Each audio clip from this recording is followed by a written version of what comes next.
Ukraine says that its forces have repelled an advance on Kupiansk in the eastern Donetsk region, beating back an attack by Russian infantry. Now, Kupiansk is a strategic rail hub close to the Russian border.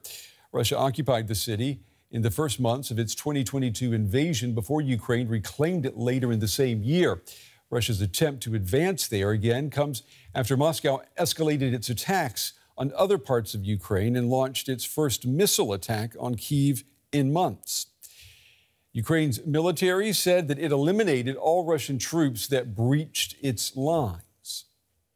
The Kupiansk area remains one of the most difficult in the Kharkiv region. The enemy is constantly conducting assault operations. There is constant fighting there. Yesterday, there was an attempt by enemy sabotage and reconnaissance forces. It involved several dozen vehicles.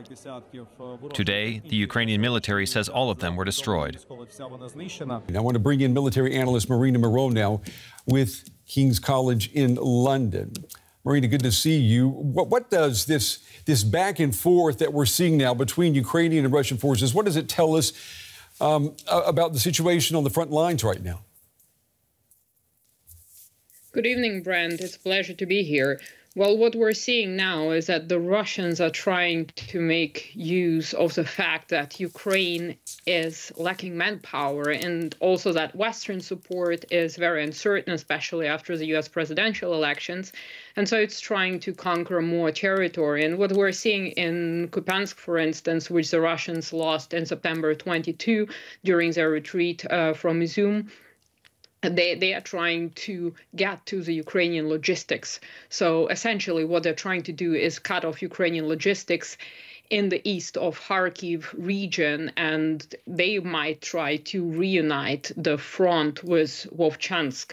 And so what we're seeing is that the Russian tactic of sending small groups of sabotage reconnaissance groups, they're called in Ukrainian and Russian, in order to correct artillery fire and to establish a small foothold and open up a way for more reinforcements.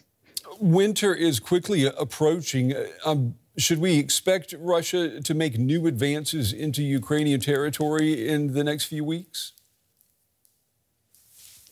Well, what we have to understand is that for the military, winter time begins in October. So they all have already switched, both the Ukrainians and the Russians, to winter time.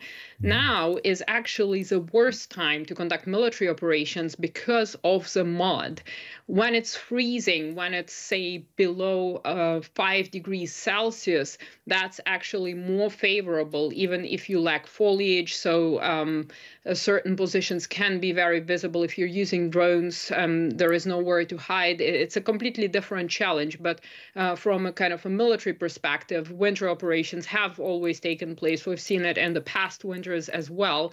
But the most difficult time is now because the equipment can get stuck in mud, so it's not ideal.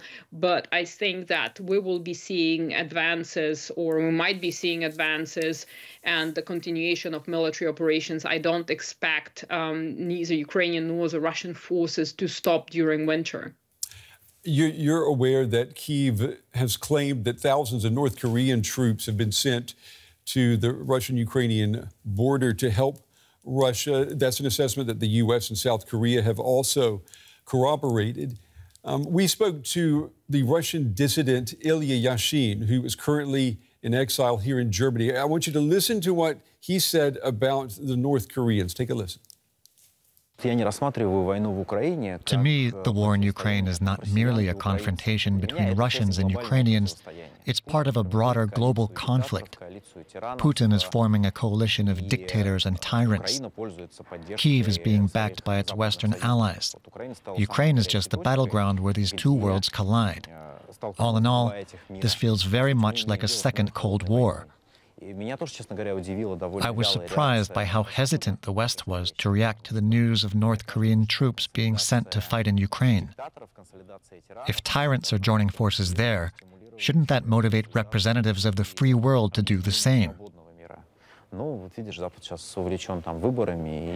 But the West is caught up with their elections and political unrest in their own countries.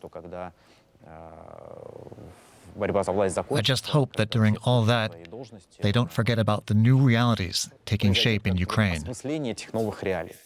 Marina, let me ask you about the realities here. We're talking about 12,000 North Korean soldiers maybe being on the ground. I mean, could these troops, if they actually join the fight, could they significantly change the course of this war? Well, I don't think they can. And essentially, it's more of a difficulty because of the language barrier, because of the need to integrate these troops into Russian units. So basically, these 12,000 are more of a political sign rather than a force multiplier in a military sense. And as Ilya said, for the Russians, this is not about Ukraine. This is symbolizing a tectonic shift in the power relations on the international scale and how alliances are formed, the anti-Western alliance, which includes many of the BRICS states, Russia, and Putin has said it during his Valdai speech just a week ago. Marina Miron, as always, Marina, we appreciate your time tonight. Thank you. Thank you for having me.